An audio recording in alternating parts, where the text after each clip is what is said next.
Hello everybody, welcome to my presentation of the, quick presentation of the Vmoto Super Soco Stash.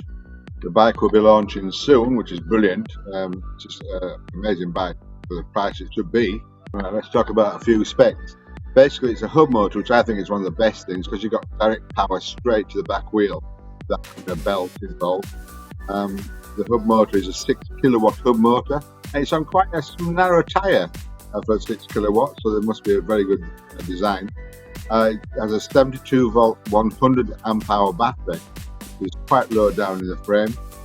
The charger itself comes with a 72 volt 20 amp charger, so there'll be no 100 amp hour battery. It'll probably take 5 hours, 6 hours to fully charge if nearly empty.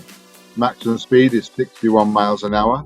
The bike can do a distance of 150 miles at 30 miles an hour, but realistically you're going to talk about a 70 to 80 mile range, which is quite good. The bike has CBS braking, which means it's when you brake on the back it also brakes on the front for you, and vice versa. The weight of the bike is 105 kilos, which isn't too bad when you think about it. Well, I hope you like this quick presentation. Don't forget to like, subscribe and hit the bell notification so you don't miss out on the latest news, and thank you. This is Mad Mick signing off.